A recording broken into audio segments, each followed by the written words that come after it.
All right, we're going to talk about exhaust manifolds here. Now, here we have the original exhaust manifolds that come off the Plymouth, the smog motor.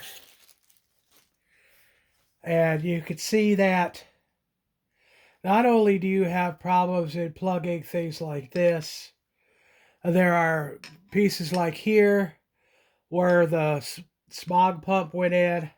And then over here, where there's a bigger hole that had a metal plate over it that went to the connection tubes between the two manifolds. Now, they measured 1.65, so they would fit the 340 head. But they have these giant ports underneath for the smog heads. And these ports go through to the exhaust manifold. Now, when you put this on a 340 non-smog head, even after you try to fill these ginormous holes, some people suggest welding them on the cast iron, but it will still hit a piece of the manifold. So these things would have to be perfectly flat, or you would have an exhaust leak. So, not only that, but look at the size of these things. They're freaking huge. And there's no room in the engine compartment for them. So I abandoned the entire idea of using these. Basically, when I found these giant exhaust ports, and they're tied right into the rest of the exhaust, despite having the correct size of the port. I guess they put the bigger port on the police engine, even though it was a 318 head, and that's the 306 smog head that came on the early roller motors with the roller cam. This one does still have a functioning flapper valve. So when I got these manifolds, I had to get the same size with the flapper valve and remove it, because my exhaust system is already set up for these manifolds. And it dumps out into 3-inch pipes, and it's got a crossover pipe, and it's pretty tight. So everything had to measure up correctly.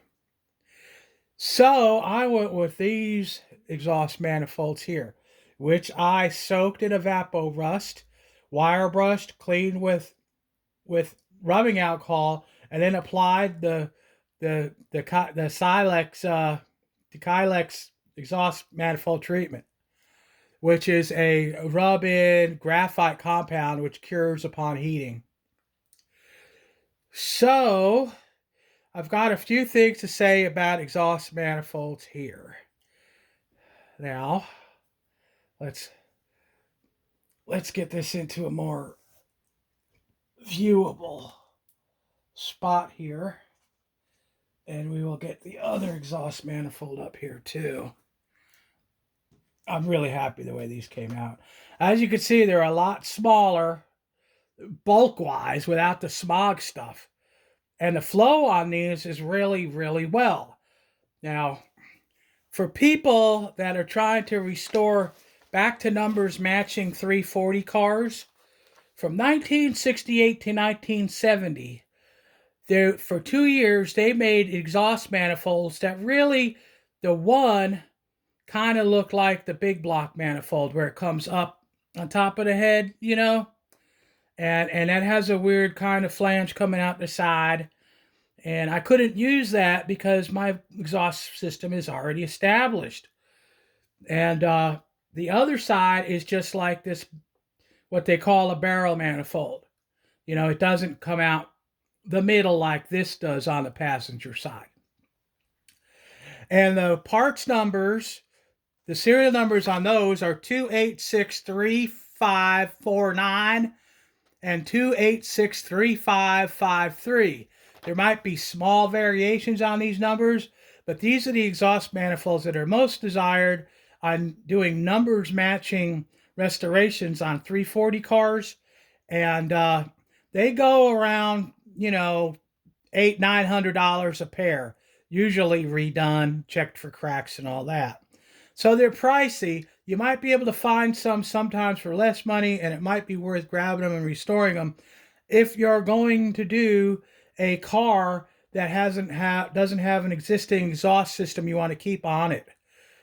There are some clearance issues. People have used these on the M bodies like my Fury, but you might have to adjust the torsion bars because it might contact the steering shaft, so it's a tight fit on those.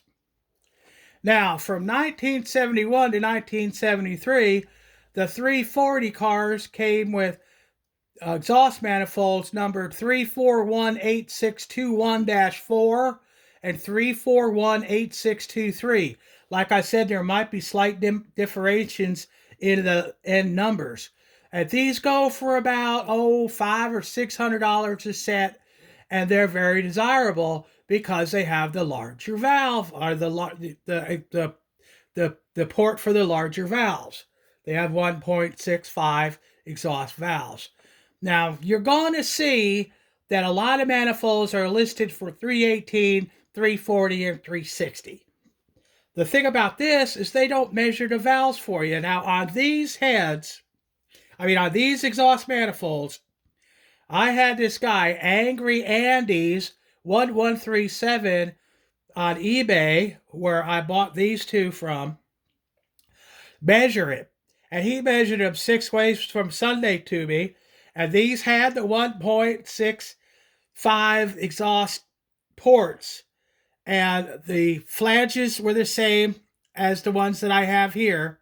The only difference being the size of the flange opening on these is 1 5/8, and on these old ones off the police engine, they're 1 7/8. 1 5/8 actually gives you more horsepower off the line because it creates a little bit more back pressure, where the 1 7/8 on these police ones give you better horsepower when you're at top speed. So it's a win for me getting these. But like I said, these are not 3751034-2 and 3418623-1,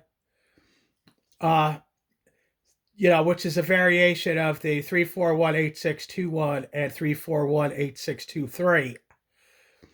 And I believe those ones that I just mentioned are a 68 to 70 style, but might have come out in 71. And Angry Andy's has a set of those for around $350, so they're a pretty good deal. But these are serial numbers 2843953 and 3510277. But the dimensions are all the same. So you might be able to save a considerable amount of money having the seller, if he will, measure the port sizes and the exhaust flange sizes. Because like I said, it's confusing. You're going to see all kinds of ads that say 318, 340, and 360. But a 318 exhaust manifold is only 1.5 inch port. It's too small.